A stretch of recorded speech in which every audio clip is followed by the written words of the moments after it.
In this segment, Stephanie Miller and her guests catch us up on the latest when it comes to Trump and all his legal cases. Here's Stephanie. You saw what we saw. That was an incredible display. I've never seen anything like it in my life. A tyrant. And everyone's talking about it. This is what we have. We have an acting judge, appointed judge by Democrats, by the club. And they're keeping now, I guess this is our fourth week, soon to be our fifth week. Not campaigning, but you saw what happened, what just took place in that court. Yeah, that's right. You can read that. I can't read it because I'm not allowed to say it. A CNN legal commentator. The prosecutor misled this jury. So there is a case to be made because 5 people have stated it very professionally that the prosecutor should be prosecuted.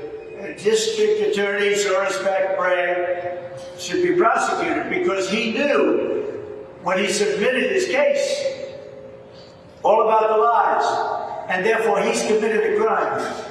Where do we even start? There's a 14-page response. There's a posting by Donald Trump. And I love the consistency that there's these random capital letters all the way through, so it looks like a hostage letter or a manifesto or a death threat. Even in an actual letter to Benny Thompson, the chairman of that January 6th committee, yes, it's filled with these random capitalizations all through it, like just things he calls people. Oh my God! Did you see what he was doing actually yesterday? As he was being subpoenaed, he was threatening legal action against the Pulitzer Board because of Pulitzer's going to Washington Post and New York Times for the Trump-Russia reporting, which was completely accurate. Right, but do I need to do that one too? Oh, yeah. The fake news media covered it incorrectly, reporting exactly the opposite of what actually happened, yet the Pulitzer Board has not rescinded the prizes they awarded. I feel like he's lost the thread of what the actual news is. Right. This is Trump-Russia. Okay. It was inaccurate, inept, and corrupt in order to restore the credibility of the Pulitzer Prize. The Pulitzer Board should take away the prizes from all who got it wrong. Wow. Wait till Dinesh D'Souza's documentary doesn't win an Oscar. Wow.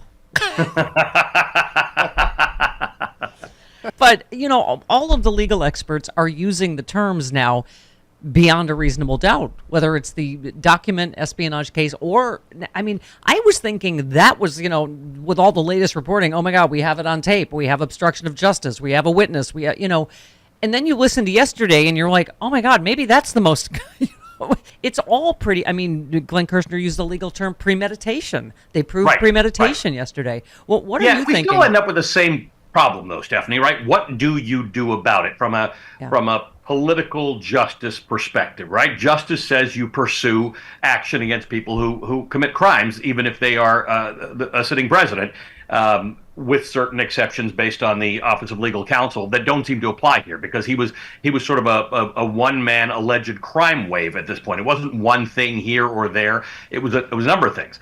And then there is this very legitimate concern about how bad politics are in this country and how polarized people are, and all the talk about civil war and what actually comes of this, and the diminishment of the Department of Justice under Donald Trump and the attempted rehabilitation of it under Merrick Garland. So there's a lot of political calculations at this level that worry a lot of people, because they say these are the kind of political considerations that have been made over centuries in America that have kept some people from obtaining justice, right? Yeah. Because we've always thought we're not going to do this, or we don't want to ruffle these feathers, or I know they committed a crime or a lynching or something, but they're upstanding members of society. There's all this stuff that reminds us that justice isn't in fact blind, because if justice were blind, you would know how this would turn out, right? There'd be handcuffs and a purpose. Yeah, this is why the committee, I think, obviously would not let him testify live, because he would want to just spew all the same lies, knowing that, okay, then what are you going to do?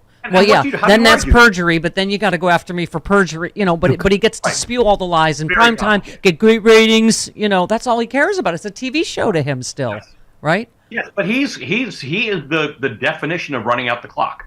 Right? Yeah. He knows how to do this. And the fact is, for those of us who are following this, there is a clock, and it can't be run out, right? This election itself, already, we missed any deadlines to do anything that will convince a whole lot of people about what to do about it for this election. And part of the reason the January 6th, from the election to January 6th stuff didn't work is because it was being driven by a clown car Yeah. filled with clown. Yeah. So, you know, what everybody's learned in the last year and a half is how to not do it that way. Will that affect Fox News? Will it affect people that just lie for a Yeah, living? Smartmatic will. On the margins, it does, because the Dominion lawsuit has had an effect. It caused Lou Dobbs and Maria Bartiromo to read those awkward, disclaimers and have these segments with people who said there was no evidence that the voting machines were damaged. And I thought to myself at the time, maybe this is the answer. Maybe lawsuits are the answer to making some of these liars accountable.